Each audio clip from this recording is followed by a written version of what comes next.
Hello बच्चों, स्वागत है एक बार फिर से। और जैसा कि क्लास 10 का चैप्टर सेकंड एसिड बेस और साल्ट चल रहा था, उसमें chemical property of acid and base पढ़ रहे थे हम। उसी के अंदर आगे पढ़ना है न्यूट्रलाइजेशन रिएक्शन।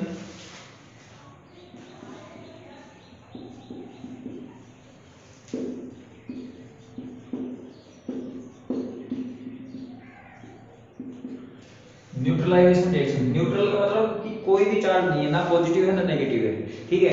यानी कि जब एसिड प्लस बेस दोनों को एक साथ कंबाइन करवाएंगे तो वहां पे जो फॉर्मेशन होगी वो साल्ट प्लस वाटर होगा आपका। एसिड प्लस में base, formation salt plus water.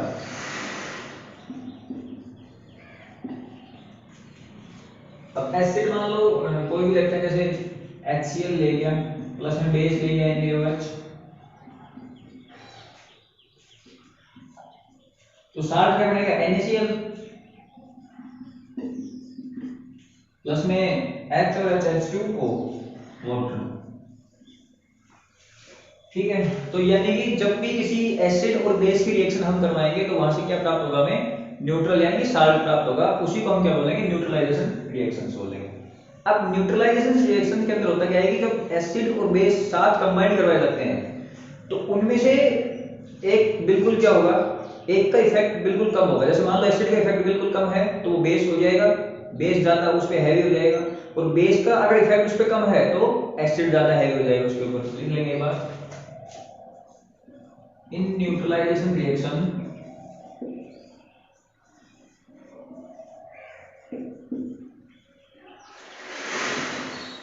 the effect of acid is nullified on base and vice versa, ठीक है। In neutralization reaction the effect of an acid in nullified on base and vice versa, यानी कि किसी न किसी का effect क्या होगा, उल्टा होगा। बेस ज्यादा स्ट्रांग है तो एसिड आपका कमजोर होगा, एसिड अगर ज्यादा स्ट्रांग है तो बेस कमजोर होगा। वाइस वर्सा मतलब क्या होता है, बिल्कुल उल्टा, ठीक है। जैसे कि यहाँ पे एसिड नलिफाइड था, एसिड का इफेक्ट बेस के ऊपर बिल्कुल भी नहीं था, तो दूसरी बार क्या होगा, बेस का इफेक्ट एसिड के ऊपर बिल्कुल भी नहीं होगा, उसको हम क्या बोलेंगे, वाइस वर्सा, उसका उल्टा अपोजिट, ठीक है। अब आगे रिएक्शंस करते हैं। Reactions of acid with metal oxide,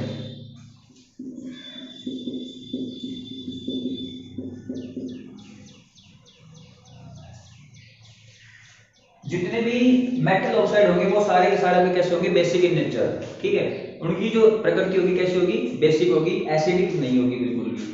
तो जब मेटल ऑक्साइड की रिएक्शन हम एसिड के साथ करते हैं तो क्या फॉर्मेशन होगा,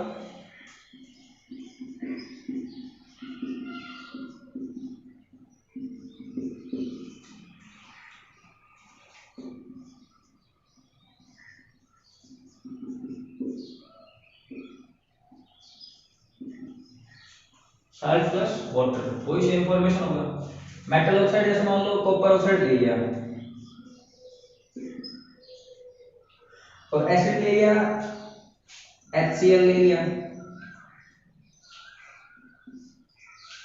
ठीक है।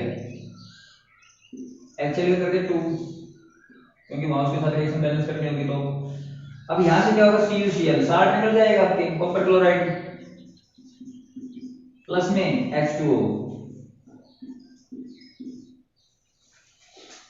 हाइड्रोजन दो थे, दो हो गए, ठीक है। क्लोरीन दो थे, यहां पे क्या हो जाएंगे, दो हो जाएंगे,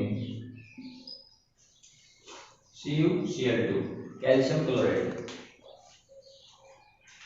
तो इसका मतलब ये हुआ कि जब मेटल ऑक्साइड किसी भी एसिड के साथ रिएक्शन करेंगे तो हमें वहां से क्या फॉर्मेशन होगी, साल्ट की और वाटर की। दूसरी बात, जितने भी मेटल ऑक्साइड्स होंगे वो सारे के सारे क्या होंगे, basic in nature. All metal oxides are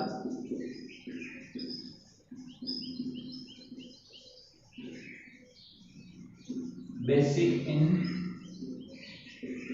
nature, ठीक है। यहां तक इस बात को नोट कर लेंगे। उसके बाद आगे देखते हैं नॉन मेटल की बेस के साथ रिएक्शन, वही सेम फॉर्मेशन होगी साल्ट प्लस वाटर वाले।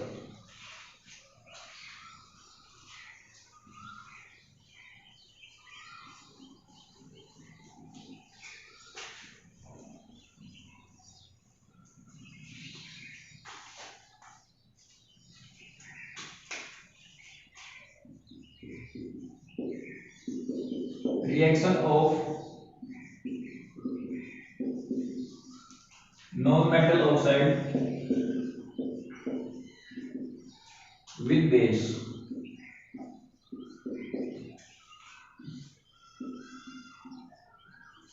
बेस के साथ जब रिएक्शन करवाएंगे तो क्या होगा,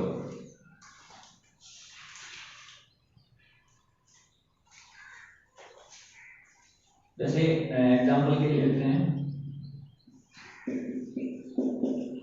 कैल्शियम हाइड्रोक्साइड है, और जब मान लो नॉन मेटल कार्बन डाइऑक्साइड, तो जो रिएक्शन होगी क्या होगी, CaCO3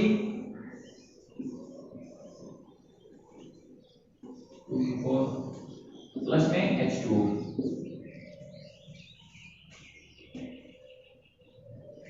इक्वेशन बैलेंस। ठीक है, तो नॉन मेटल जब एसिड के साथ रिएक्शन करेंगे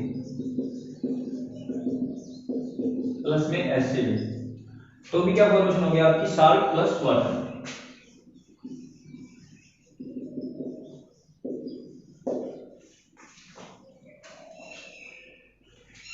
इनकी जो प्रकृति होगी, इनकी जो नेचुरलिटी होगी वो कैसे होंगे, एसिडिक इन नेचर,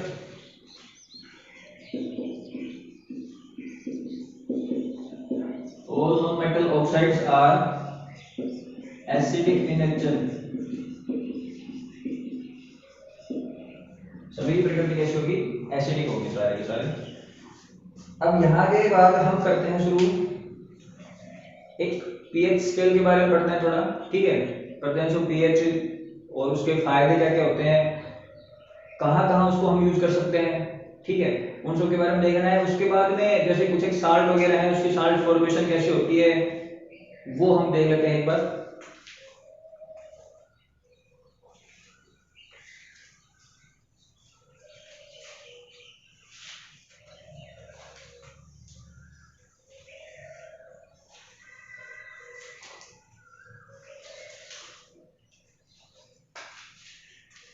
देखते हैं चैप्टर अगले, एल्कली।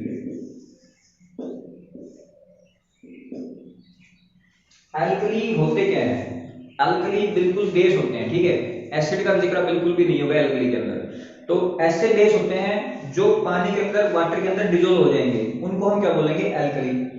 तो दो base, alkali are those base which dissolve in water।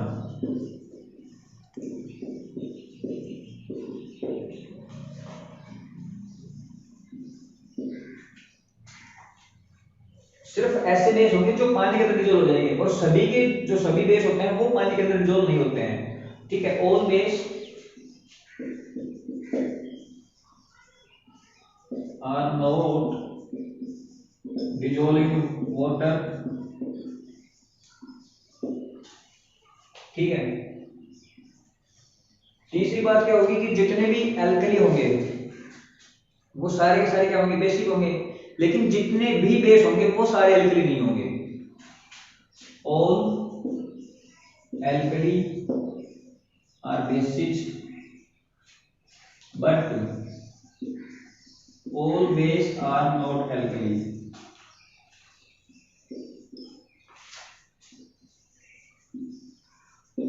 सभी बेस होंगे वो एल्कली नहीं होते, क्योंकि सभी बेस क्या होते हैं, वाटर के अंदर डिसॉल्व नहीं होते हैं, इसलिए उनको हम एल्कली नहीं बोलेंगे। एल्कली किनको बोला जाएगा, केवल जो पानी के अंदर ऐड हो सकते हैं आपके, उनको बोला जाएगा। जैसे पोटेशियम हाइड्रोक्साइड है,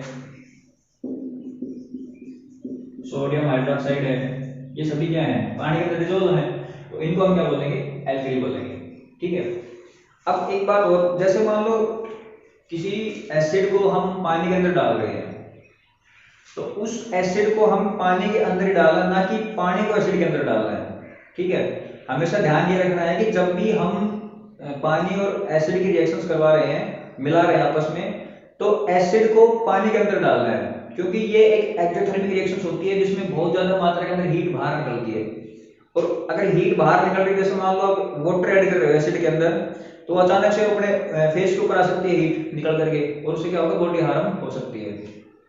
तो प्रिकॉशंस क्या ध्यान रखना है कि हमेशा एसिड को वाटर के अंदर यूज करना है, ना कि वाटर को एसिड के अंदर। Precaution should be taken while acid added into water। इसका मतलब क्या है कि always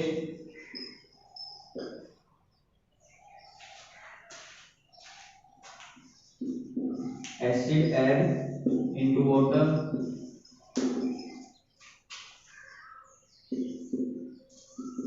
not water into acid।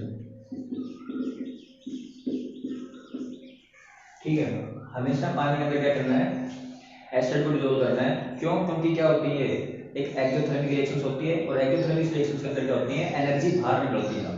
ठीक है, उससे जो एनर्जी बाहर निकल के हो सकता है वो हीट ज्यादा हो, और हीट ज्यादा होगी तो हमारी बॉडी को हार्मफुल पहुंचा सकती है, नुकसान पहुंचा सकती है। इसी बात को ध्यान में रखते हुए हमें क्या करना है, एसिड को वाटर के अंदर डालना है, because it is very exothermic reaction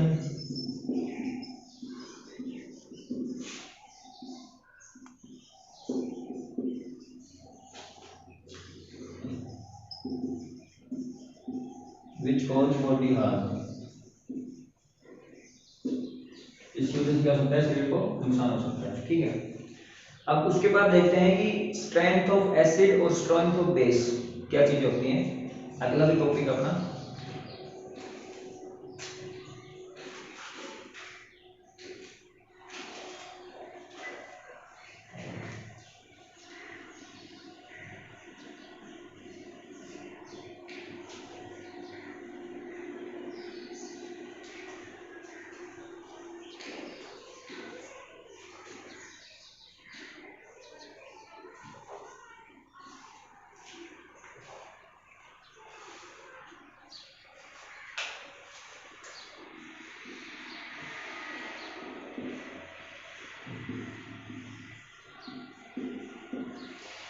strength of acid और बेस।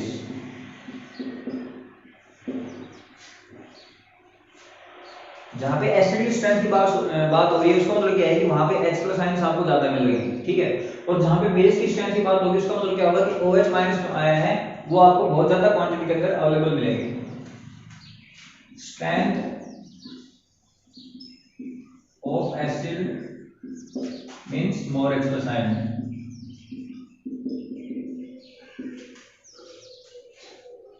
और स्ट्रेंथ ऑफ बेस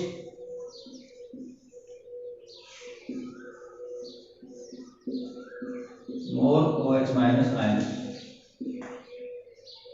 ठीक है, जहां पे मान लो अगर आपको H प्लस आयंस नहीं मिल रहे हैं, तो वहां पे दूसरी चीज क्या मिलेगी आपको, हाइड्रोनियम आयन। ठीक, H3O,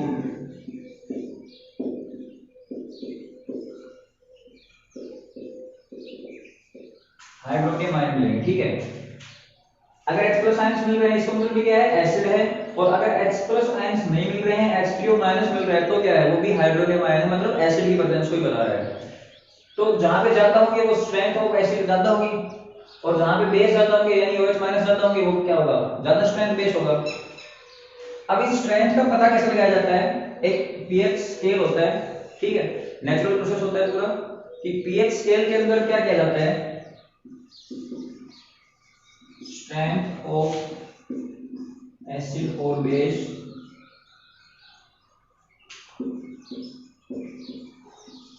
measured by pH scale. ठीक है, पीएच जो आपका है वो जर्मन का शब्द है, इसका मतलब क्या होता है, स्ट्रेंथ या पावर। ठीक है, पीएच जर्मन का शब्द है, इसका मतलब होता है स्ट्रेंथ या पावर। तो इसको पीएच स्केल के द्वारा नोट किया जाता है। पीएच स्केल होता क्या है, जिसपे 0 से लेकर के 14 तक की काउंटिंग नंबरिंग होती है स्केल के ऊपर, ठीक है। एक स्केल 0 से 14 तक, उसके ऊपर नंबरिंग होगी स्केल के ऊपर। 7 जो पॉइंट होगा वो न्यूट्रल पॉइंट होगा बीच में। जैसे मान लो पानी का निकालना है, वाटर का निकालना है पीएच स्केल, तो पीएच स्केल के ऊपर पानी की जो वैल्यू दिखाएगा वो कितना दिखाएगा, 7 दिखाएगा। यानी पानी जो है वो ना आपका एसिड है ना बेस है, न्यूट्रल है पूरे पूरा। और 7 से अगर लेफ्ट साइड में वैल्यू दिखा रहा है, यानी 7 से नीचे नीचे का वैल्यू दिखा रहा है, इसका मतलब क्या है, वो पूरे पूरा एसिड है, ठीक है। 0 से 7 के बीच में अगर वैल्यू दिखा रहा है तो, और 7 से 14 के बीच में अगर कोई वैल्यू दिखा रहा है तो उसका मतलब क्या है, वो पूरे पूरा बेसिक है, यानी एल्कलाइन है।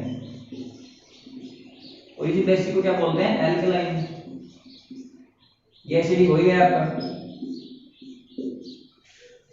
तो ये होता है पीएच स्केल। पीएच स्केल के ऊपर जैसे मान लो एक पीएच पेपर होता है, पीएच पेपर को आप सॉल्यूशन के अंदर डुबोगे, सॉल्यूशन के अंदर डुबोने के बाद क्या करेंगे, हम उसकी रीडिंग्स नोट कर लेंगे कि किस प्रकार की रीडिंग्स आ रही है। जैसे मान लो ब्लड का पीएच मान होता है 7.4, वुमेन ब्लड। अब 7.4 वैल्यू है, इसका मतलब 7 से आगे की तरफ है, 7 से ज्यादा है, और 7 से ज्यादा अगर है तो उसको हम क्या बोलेंगे, बेसिक इन नेचर, ठीक है। ये उसकी स्ट्रेंथ का पता लगा जाता है इस प्रकार से। अब कुछ एक साल्ट्स की फॉर्मेशन कर लेते हैं, साल्ट्स के बारे में पढ़ लेते हैं। साल्ट्स का होता है कि जब एसिड और बेस को मिलाया जाता है तो साल्ट फॉर्मेशन होती है, वो देख लेते हैं एक बार।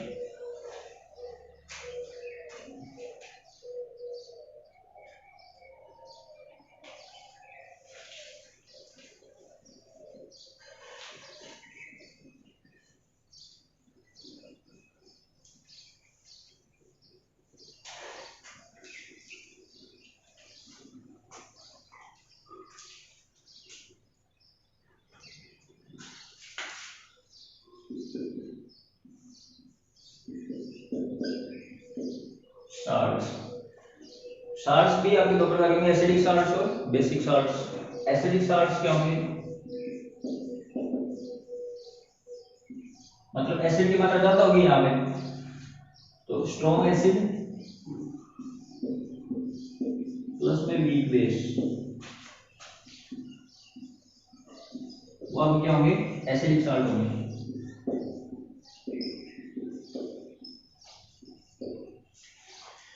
और बेसिक साल्ट्स क्या होंगे, जहां पे एसिड की मात्रा क्या होगी, कमजोर होगी, और बेस की मात्रा क्या होगी, स्ट्रॉन्ग होगी, यानी वीक एसिड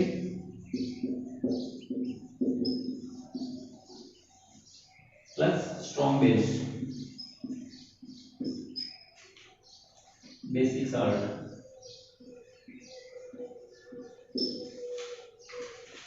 इसी के अंदर एक इंपॉर्टेंट टॉपिक अपना क्लोर एल्कली प्रोसेस, यानी इलेक्ट्रोलाइसिस ऑफ सोडियम क्लोराइड, वो देखते हैं एक बार।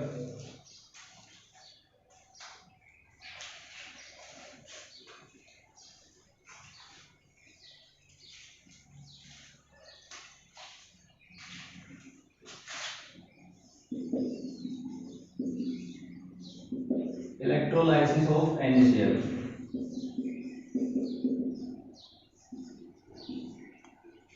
या क्या बोलेंगे, क्लोर एल्कली प्रोसेस।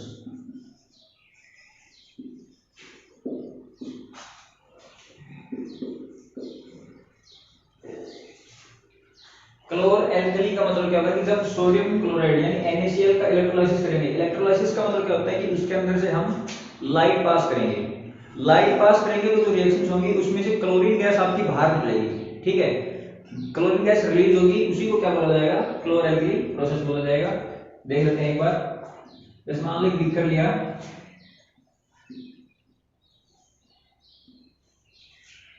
और बीकर के अंदर सोडियम क्लोराइड का सॉल्यूशन डाल दिया। इस सोडियम क्लोराइड सॉल्यूशन को हम क्या बोलते हैं, ब्राइन सॉल्यूशन।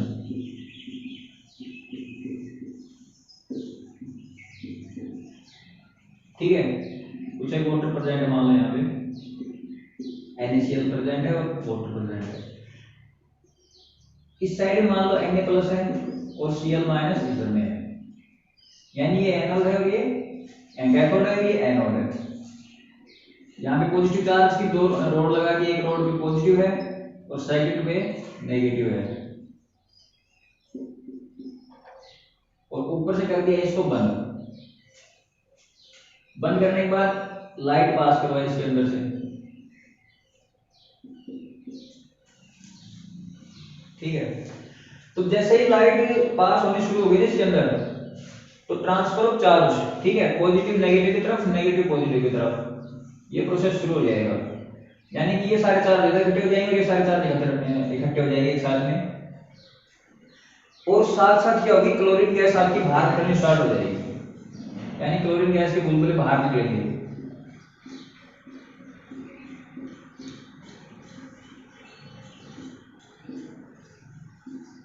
क्लोरीन गैस आपकी बाहर निकलेगी जैसे लाइट पास होगी। लाइट पास होगी, प्लस वाला चार्ज माइनस की तरफ जाके इकट्ठा हो जाएगा, माइनस वाला चार्ज प्लस की तरफ जाके, ठीक, आपस में इंटरचेंज हो जाएंगे।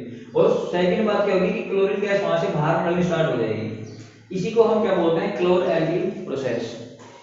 रिएक्शंस देखेंगे एक बार इसकी कैसे क्या होती है। जब सोडियम क्लोराइड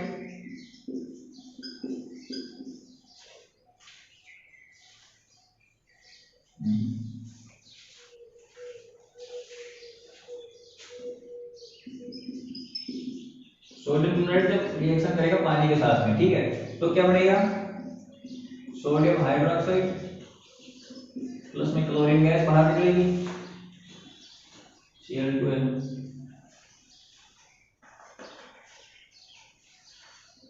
और प्लस में हाइड्रोजन गैस। ये फॉर्मेशन आपकी यहाँ पे होगी। NaCl सोडियम क्लोराइड जब पानी के साथ रिएक्शन कर रहा है तो क्या बनेगा, सोडियम हाइड्रोक्साइड बन गया, क्लोरीन गैस बाहर निकल रही है, हाइड्रोजन गैस भी बाहर निकल रही है। इसी का यूज करेंगे हम किसमें, इलेक्ट्रोलाइसिस ऑफ NaCl यानी कि क्लोर एल्कीन प्रोसेस के अंदर। इनका जो डिफरेंट यूज होते हैं कि सोडियम हाइड्रोक्साइड यूज कहाँ किया जाता है, क्लोरीन कहाँ यूज किया जाता है, हाइड्रोजन कहाँ यूज किया जाता है, वो एक बार देख लेते हैं।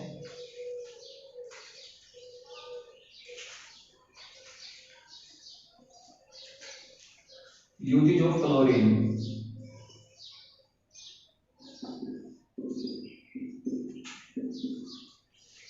तो क्लोरीन का यूज कहाँ किया जाता है, एक तो जहां भी सफाई की बात की जाए, ठीक है, जैसे मान लो वाटर ट्रीटमेंट करना है, स्विमिंग पूल की सफाई वगैरह करनी है, या ब्लीचिंग पाउडर वगैरह फॉर्मेशन के अंदर उसका यूज किया जाता है, तो लिख लेंगे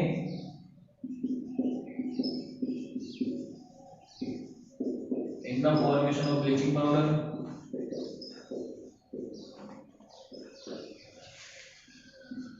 फॉर वाटर ट्रीटमेंट,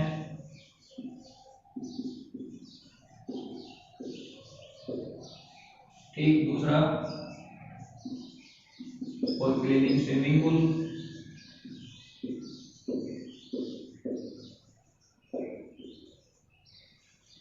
यहाँ पे क्लोरीन का यूज करेंगे। उसके बाद में हाइड्रोजन का यूज कहाँ किया जाएगा वो देख लेते हैं एक बार।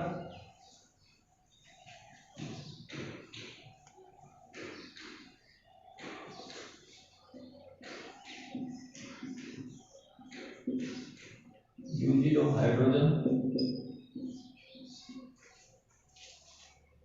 हाइड्रोजन का एक तो सबसे मेन इंपॉर्टेंट यूज कहाँ किया जाता है, इंडस्ट्रियल फ्यूल के अंदर, ठीक है, जितने भी इंडस्ट्री वगैरह फ्यूल वगैरह का यूज किया जाता है उसमें हाइड्रोजन यूज की जाती है।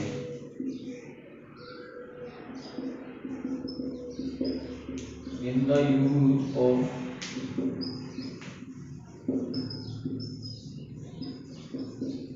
Industrial fuel. दूसरा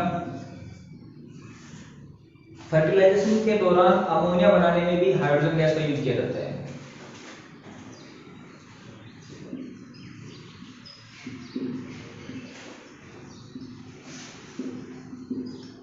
Formation of ammonia in using fertilizers.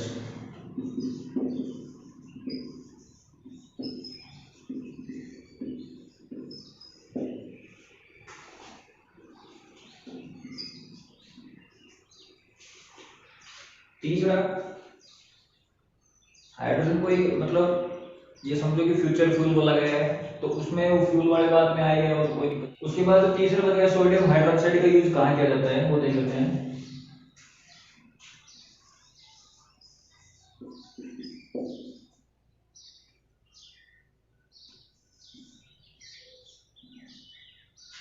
Using of sodium hydroxide, sodium hydroxide का यूज कहाँ किया जाएगा, एक तो पेपर फैक्ट्री के अंदर, ठीक है, दूसरा डिटर्जेंट या सोप वगैरह बनाने में, और तीसरा जो यूज होगा इसका क्लींजिंग ऑफ ग्रीस, जैसे किसी मेटल के ऊपर कोई ग्रीस वगैरह लगी हुई है उसको साफ करने में सोडियम हाइड्रोक्साइड का यूज करेंगे for cleaning the greasing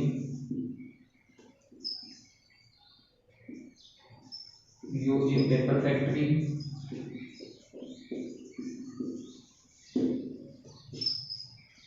formation of soaps and detergent